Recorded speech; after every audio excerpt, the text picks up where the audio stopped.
আসসালামু আলাইকুম। কেমন আছেন সবাই? আশা করছি অনেক ভালো আছেন। তো আল্লাহর রহমতে আমিও ভালো আছি আলহামদুলিল্লাহ। তো চলে আসলাম আরও একটা নতুন ভিডিও নিয়ে। তো আমার ভিডিওতে আপনাদের সবাইকে স্বাগত।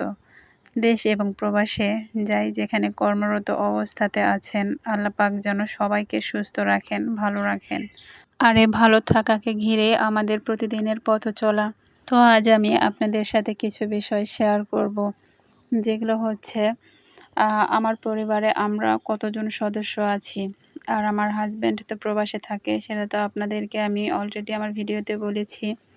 আর আমার বাড়িতে আমার স্বামীর বড় ভাই মানে আমার ভাসুর আছে, আর তার পরিবার, আমার ভাসুরের 2টা ছেলে মেয়ে, তারা মোট 4 জন।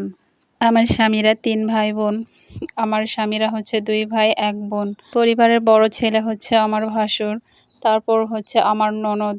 তো স্বামীর বড় বোনকে আমাদের এই জয়পুরহাট জেলাতে ননদ বলে, মানে স্বামীর যদি বড় হয় সে বড় ননদ, যদি স্বামীর যদি ছোট বোন হয় তাহলে তাকে বলা হয় ছোট ননদ। তো আমাদের জেলাতে কিন্তু এটা বলে না, আমাদের জেলাতে স্বামীর বড় বোনকে ননাস বলে। তো যাই হোক, তারা 3 ভাই বোন, আমার স্বামী সবার ছোট, মানে আমি বাড়ির ছোট বউ। তো আলহামদুলিল্লাহ সবার সাথে আমাদের এখন মনের মিলটা ভালোভাবে আছে। তো দেখছেন এখন হচ্ছে বর্ষাকাল, তো আমি আজ কিছু কাজ বাড়িতে করব। বৃষ্টি যখন বেশি থাকে তখন কিন্তু আমরা বাহিরে রান্না তেমনভাবে করতে পারি না, তখন গ্যাসের চুলাতেই রান্না করতে হয়। তো আজ ভাবলাম যে বৃষ্টি একটু কমে গেছে, তো আমি রান্নাঘরটা একটু পরিষ্কার করি। তো যার জন্যে আমার আজ সকাল সকাল এই কাজগুলো করা, তাই ভাবলাম যে আপনাদের সাথে একটু শেয়ার করি, যেহেতু কাজগুলো আমি করব। আসলে কি জানেন, প্রত্যেকটা নারী তার নিজের সাংসারিক কাজ নিয়ে কিন্তু ব্যস্ত থাকে, সেটা আমি হই বা আরেকজন, প্রত্যেকটা নারী কিন্তু চায় তার সংসারটাকে সুন্দর করে সাজিয়ে গুছিয়ে রাখতে। তো যার যেরকম সাধ্য আছে, সামর্থ্য আছে, তো সেই সাধ্য অনুযায়ী কিন্তু আমরা প্রত্যেকেই কিন্তু চেষ্টা করি আমাদের সংসারটা সুন্দর করে সাজাতে।